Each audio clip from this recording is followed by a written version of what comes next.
Okay, so this evening we have, and next week as well actually, we've got two slightly different formats for the next 2 weeks, with 3 short personal talks where we'll hear from Sangha members related to this theme we've had at Sangha Night for this series, Tantra for Today.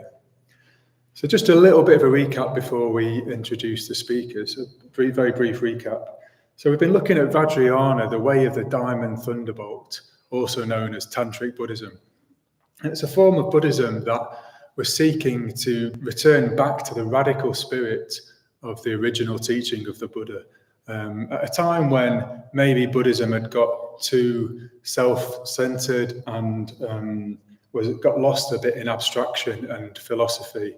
And Vajrayana, Tantric Buddhism, was looking to get back to direct experience, personal experience, direct experience, and saw the value of everyday life as an arena for practice, and saw the everyday as being sacred, the ordinary as being sacred.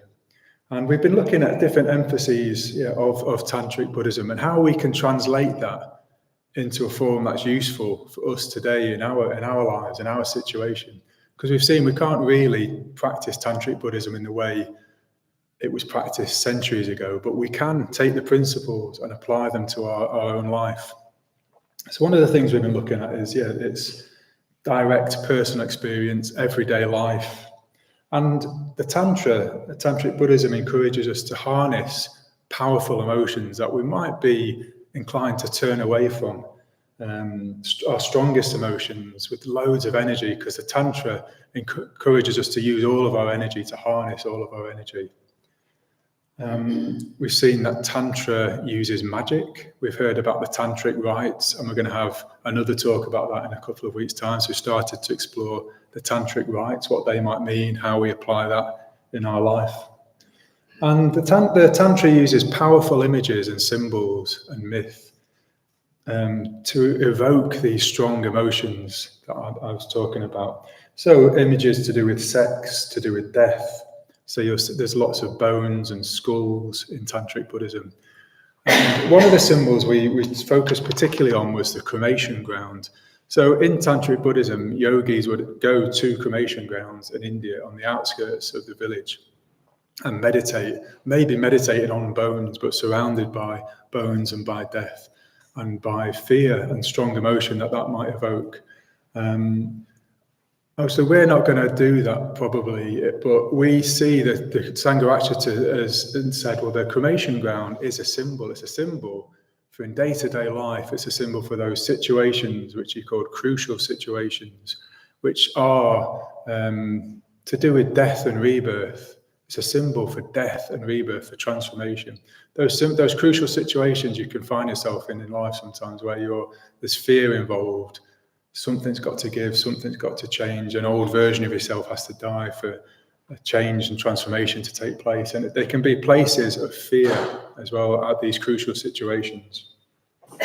So this evening we've asked 3 Sangha members. We've asked Rachel, Akra and Preti to give short personal talks about how they might apply some of this material in their everyday life. So we'll be looking at everyday life. It'll be looking maybe at strong emotion, at crucial situations. And so I won't come up in between. So we'll have the 3 speakers, and I'll come back at the end to kind of recap. So and there'll be talks. Will be 8 to 10 minutes with Janet waving a big leaf, tantric feather, to warn you at 8 minutes and then at 10 minutes. So Rachel, and then Atra, and then Preti.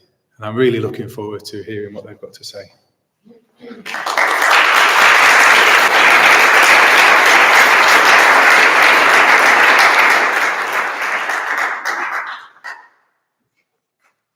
Thank you. You can hear me, right? Well, this it should have been a talk about romantic longing, actually, and my efforts at transforming that into spiritual devotion, which would have been lovely, and it is a rich practice for me. But each time I tried to write about that, something considerably less lovely In fact, something pretty unpleasant kind of shoved itself in front of me and was saying, you need to pay attention to me. You need to talk about me. It felt risky at first to change course. So I only had a certain amount of time, and to choose a subject which was less comfortable, less familiar as a practice. But crucially, it was live, and it was this immediacy which persuaded me that it probably belonged in a talk about Tantra. Perhaps if I wrote about my direct experience of what was truly happening to me right now, even if that was painful, I might touch upon what Ngak'chang Rinpoche describes as the raw voltage of life. Anger. It feels to me to be the most charged of all the emotions, the wildest, the most disorderly, the most disobedient, and the most dangerous. This tiger-footed rage, Shakespeare calls it in Coriolanus, owing no doubt to its sheer force and unpredictability, its capacity to instill fear, to injure, to kill, even in this age to destroy whole world systems. It can begin as a small difference.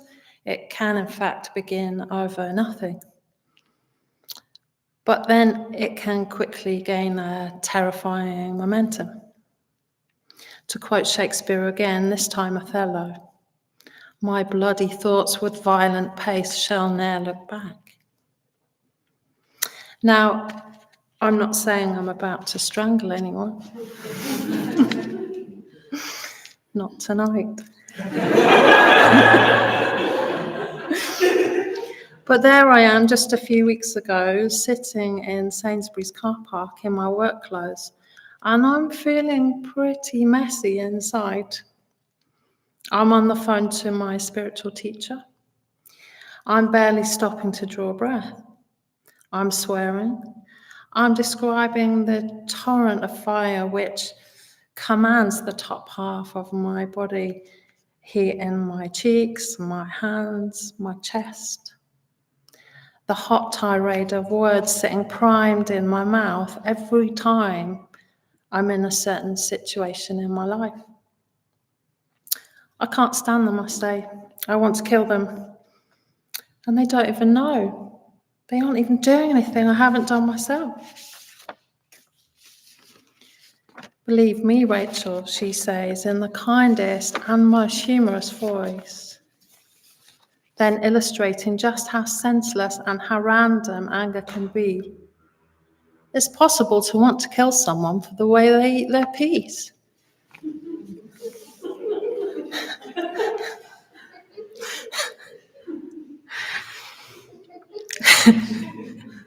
In Tibet, the spiritual teacher, the Lama, is considered an additional refuge. And often revered first, monks going for refuge to the Lama, the Buddha, the Dharma, and the Sangha. But it's 2023 and I'm not in Tibet. I'm in Sainsbury's car park in Hillsborough. I don't have a Lama, although my teacher does have more than a touch of the Vajracharya about her. I have complete faith in her practice. Vajracharya is a beautiful word, as well as meaning Tantric guru. Other more literal translations are carrier of the Vajra, master or mistress of the Vajra, or my favorite, mistress of the thunderbolt, instantly obliterating ignorance and wrong view, shining a blinding but deeply compassionate light upon habit and delusion, revealing potential and revealing love. For me, the importance of having a living teacher, we're really super blessed in Sheffield. It can't be underestimated. I wouldn't be giving a talk on alchemizing hatred or on transforming longing, far less setting my sights upon attaining enlightenment for the benefit of all sentient beings, without a guide. The Vajracharya neither judges nor indulges an unskillful mindset. Perhaps they even delight gently in its arising, because there is the work which needs to be done, the opportunity to look at what has a hold of us and to achieve real change.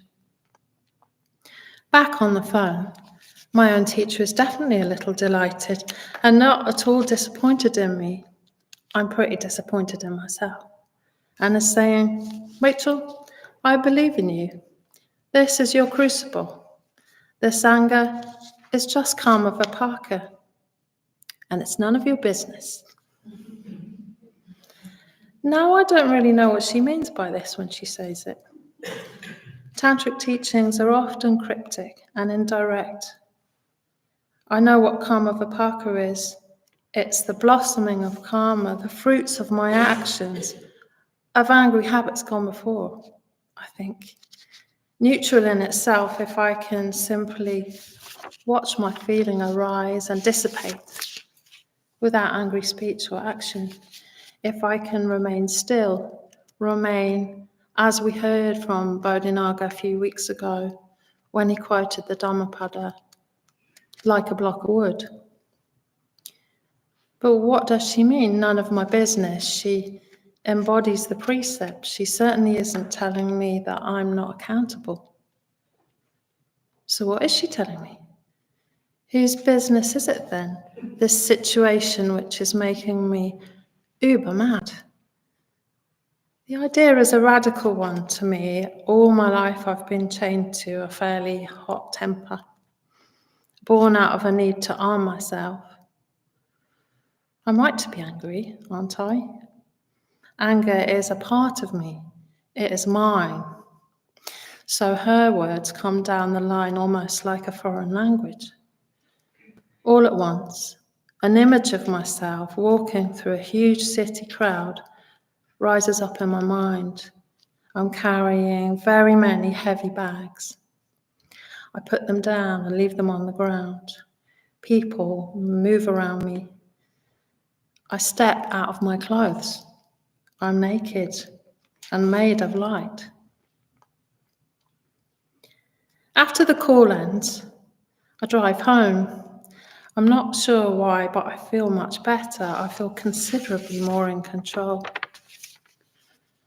Ever since then, when I find myself in the situation which makes me angry, my crucial situation, my cremation ground, if you like, face to face with my weakness, I close my eyes and, along with the words of my teacher, I bring this image of myself in the crowd to mind. If anger persists, I also whisper to myself sometimes the first line of the most beautiful line of Dharma that I know from the Bodhicitta prayer.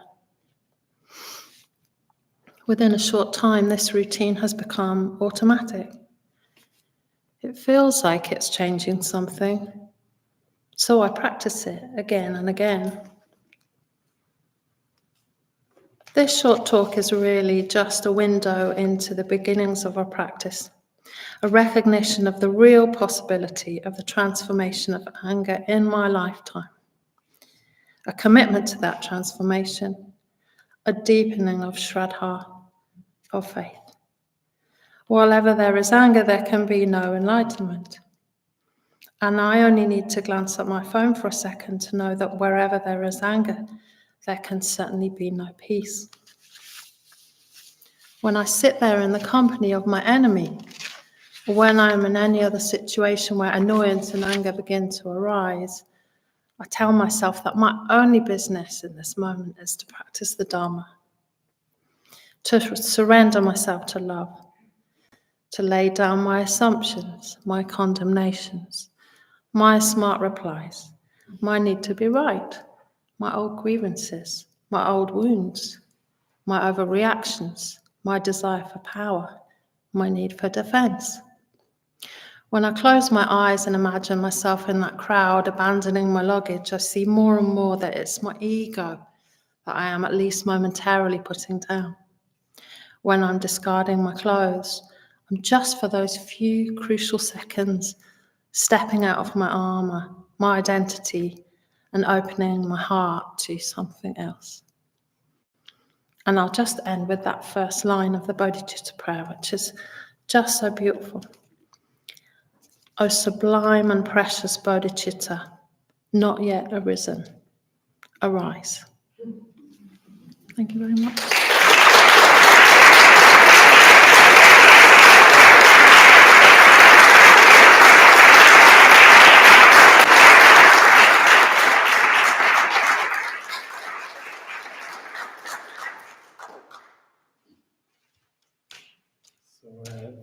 Thank you both. That was a very succinct introduction to cremation grounds or crucial situations.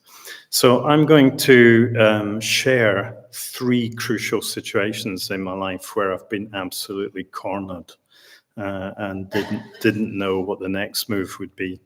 And although I couldn't necessarily make full sense of it at the time, the sort of insights or the discoveries that I realized embodied very important Dharmic principles. So the first crucial situation was in my 20s. I was a committed mountaineer. Me and a friend, Steve, we'd committed to a big route in the Alps, at least 2 overnight bivouacs. So you're carrying your gear. You start before the sun has risen to reduce the chance of getting hit by stones. So you're climbing with a rucksack, a head torch, and this route was quite a hard route. It was in the Mont Blanc Massif, quite a hard route, and I'm in the lead. And I think there's quite a few climbers around here in Sheffield. Anyway, for those who don't know the routine, you sort of make a few moves to what you think is going to be a resting place, and then you have to try and attach something to the rock, a loop of rope that you can then clip the rope in, and then you keep going because you're tied by a rope, a running rope to your companion. So anyway, this route was in very bad condition. It was all iced up. So I make a few moves, it's called a runner. Can't get a runner placed. Oh, well, I'll make a few more moves. So anyway, I've made 100 feet of moves. So at this point, you're looking at a death fall. If anything, that's a 200-foot fall. Still can't get a runner in. So I make the next move. And it wasn't much of a resting place. I discovered I couldn't hang on. And there was also a little roof or overhang. And I couldn't see how to do this move. And I certainly couldn't reverse what I'd done. So there's a phrase we use in climbing, I was beginning to get really gripped. You know, you start tightening up with fear. And at a certain point, I caught this impulse to let go. And what was going on was in that insecurity about whether I was going to live or die. Actually, I decided in that second I'd rather have a death fall and know what was happening than not know what the outcome was. So luckily, I caught that thought. And it was a very dangerous thought because I didn't need to let go. I still had a little bit of strength left, but not much. So anyway, I did let go of my life because it was really clear that the outcome was not guaranteed.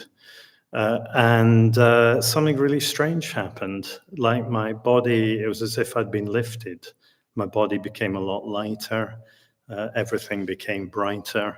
And I floated up these moves that just completely defied me. And I wasn't a Dharma practitioner at the time, but you know, even then I sort of knew what had happened, that this was one of the fruits of guarding the gates. And one of the, you know, how really magical and interesting things can happen when we're concentrated. It can even save our lives. So this is why I fell in love with mountaineering, because it's a very dangerous, inefficient, not entirely effective way of getting concentrated. I would recommend you do something different, like go to Vajraloka for a week, and you'll get just as concentrated. So that was one. Yeah, more I could say, but something about how mindfulness and concentration and guarding the gates is a great protector. Anyway, the next one was 20 years on. I have a family. Some of you know my family. And as often happens within families, one family member had got into real difficulty, a period of depression and inability to get going and high anxiety. It's sort of really easy as a parent to suffer as much as your child, or that's how it seems anyway.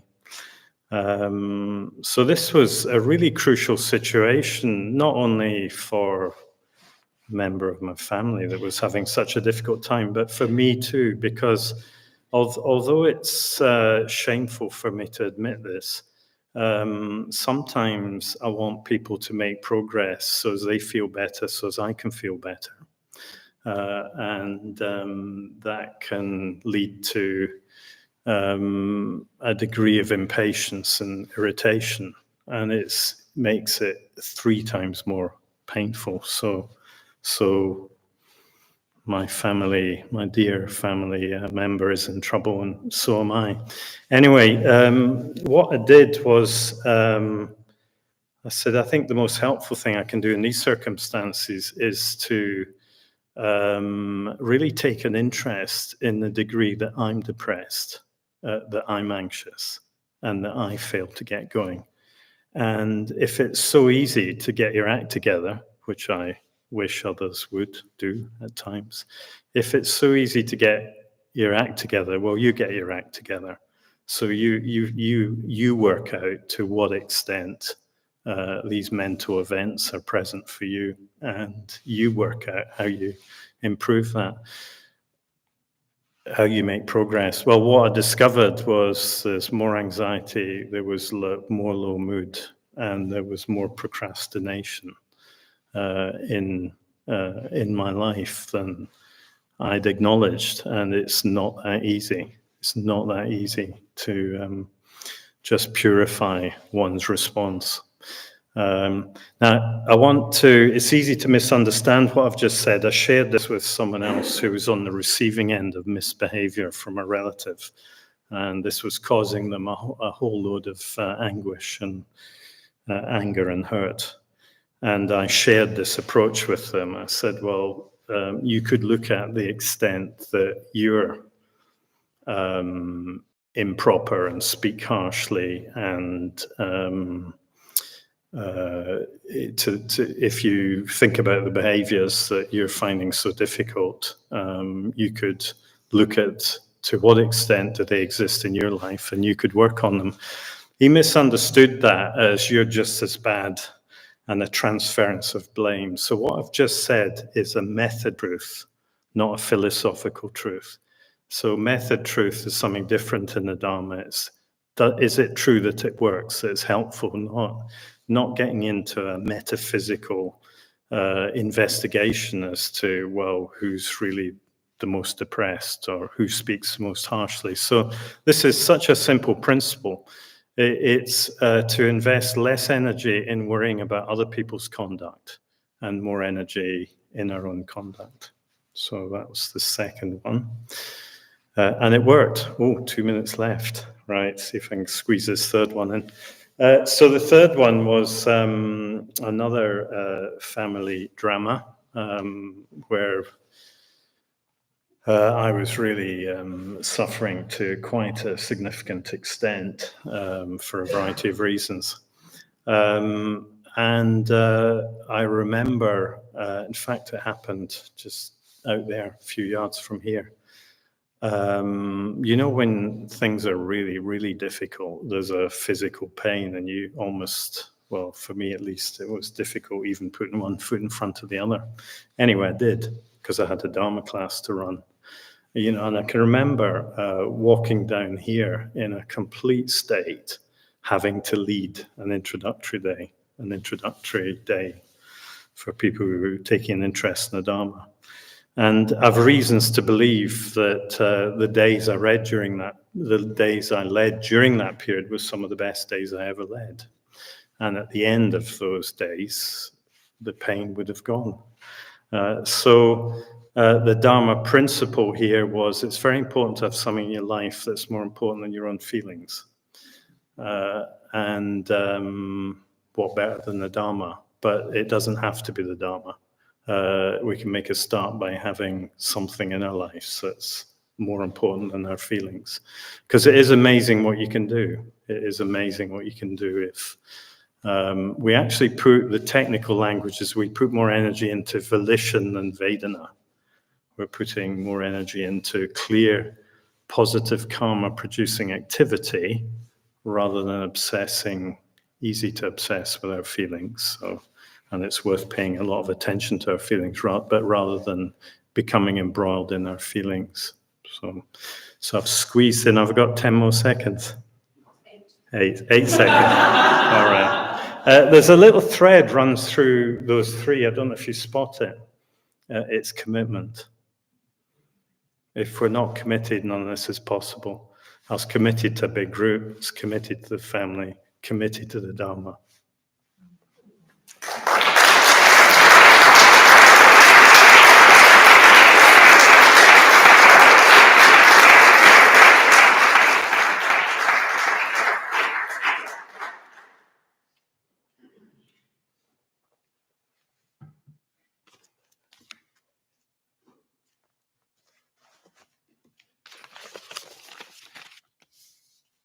Thank you both, thanks.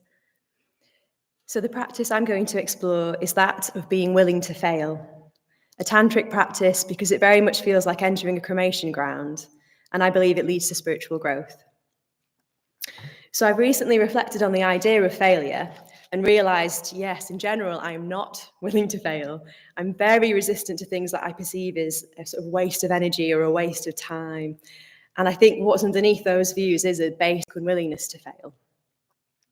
And I was thinking in a different room, perhaps a business seminar, saying I'm not willing to fail could sound quite powerful and commanding. It could be quite a positive thing potentially. But this is a Dharma talk and I live a Dharma life. And not being willing to fail is actually upheld by wrong views and is not in line with reality. So a simple example to start to flesh this out. I only learnt to ride a bike as an adult, so I'm very unconfident and I have very poor technique. And last year Ayadasa took me on the Monsall Trail, which is pretty much the easiest conditions you could have for riding a bike around here because it's just a straight line with no cars. And I hadn't tried in quite a few years since I'd sort of learned really, and I really wanted to have a go. And in my head, I thought, I really want to get better at this and I want to build up confidence. That's what I had very clearly in my mind about that day. Now, I think if I'd gone into that day with an attitude of, well, I'll give it a go, and it might not go well, but that's all right. I think if I had that sort of attitude, I think that when I repeatedly messed up, it probably would have been quite funny. I think I could have laughed about it. Because I don't know why, but I just couldn't keep the handlebar straight. I was just constantly doing this and constantly swerving into strangers, which is funny. But what actually happened that day is I was just crying and felt totally humiliated over and over again every time I tried until the time was up. And then Ayadasa bought me a chocolate smiley face bun to sort of cheer me up a bit. And I think the problem that day was I was entirely driven by outcome and not by process. I wanted the result of that time to be me being better at riding a bike. I was not up for anything else. But if I could have been up for the unfolding process at the time, I think I probably still would have cried a bit, but I probably would have laughed too. It would have been a really different mixed experience. And I think it could have been enjoyable. Another example, this summer I did a weekend meditation retreat based here. It was a Yubs retreat focused on balanced effort in meditation. For most years of my practice, I've tended towards being a bit too tight and a bit too forced with my effort in meditation. And during the first meditation workshop on the Saturday, it just became really clear. I had this very strong, deep story. I've been doing this for 9 years. I should be better at this. I should be better at meditating. And it was just so clear, oh, this view holds me back so much. This view is why I'm so tight and forceful and effortful in meditation. And again, it's another case of being over-focused on the outcome. I should be better at this. And in that retreat, I led a puja that night, and I shared this with the people on the retreat. And I encouraged others, what's your storyline that holds you back in meditation? Because actually, I imagine we all have something like that.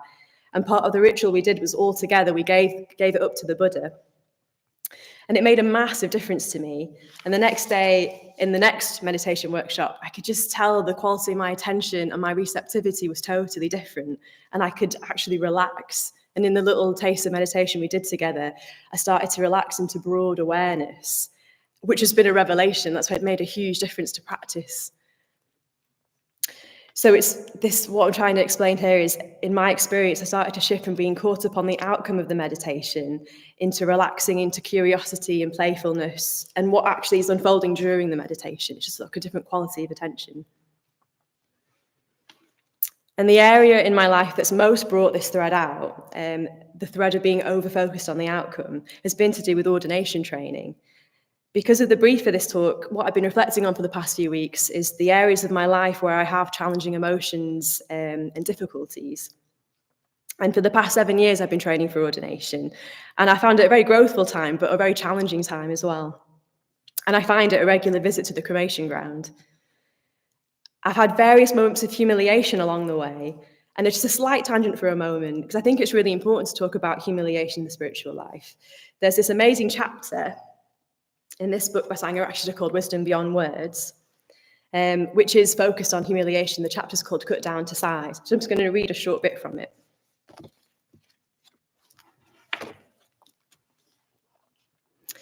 Thanks to your merit, things will actually happen to humiliate you. Circumstances will arise to bring humiliation on your head. And with that suffering, much that is unskillful in you will very quickly be purged away, so that more of you can rise to the challenge of the perfection of wisdom. Here opens a singular perspective on the incidence of suffering. Things may start going badly for us, not as a result of unskillful behaviour, but in consequence of our exposing ourselves to a higher vision. We may even find ourselves thinking that everything was going rather well for us until we took up the spiritual life. We tend to expect that adopting the spiritual life should make everything go much more smoothly for us. But that certainly does not always happen. The spiritual life may be a happy one, but it is by no means necessarily easy or free from difficulties and suffering. A properly functioning Sangha will help to carry us over these hurdles. So there's something here for me about accepting these painful moments of spiritual humiliation as part of a wider process. And instead of getting hung up on them, embracing moments of messiness and imperfection and sharing them with our Sangha friends, with our trusted friends. So an image for ordination at the moment for me, in training for ordination, is sitting in a cremation ground and having a choice to surrender to the discomfort of the unknown or to keep fighting the discomfort of the unknown. And when I imagine surrender, I can then imagine getting up to dance with darkness around the fire. And when I fall into habitual friction and fight, it then feels like I'm the fire, like I'm on fire, and to what end? What's recently made a massive difference to me is taking on the 3 terrible oaths that Padmavajra talked about on Padmasambhava Day. So these are, whatever happens, let it happen. Whichever way it goes, let it go. I don't need anything. I also wanted to share another tangent that's really helped. I've been listening to a podcast by India Rakison called Witch, and it's a podcast that explores spells and magic and rituals, and it's really connected me back to my childhood love of magic. And it's timed brilliantly actually listening to that along with this series on the Tantra, the idea of Vajrayana practitioners casting spells, which we've heard about in the series so far. And that's really made a difference. It's brought something back into my life. And when I'm out in nature now, I'm back to just casting little spells in this area, this thread of, what I've been sharing, can I be willing to fail? That's very much been at the heart of what I've been doing. So I'm coming to the end. I'm going to keep asking myself, can I be willing to fail? And I'm doing this in all sorts of areas of life. little things, can I change a recipe and not mind if actually it doesn't end up tasting very good? Can I backtrack on a walk and try a different route, see if I can find a shortcut? It might not work out, but instead of getting frustrated about the waste of time and energy, actually, can I just be willing to see how that pans out?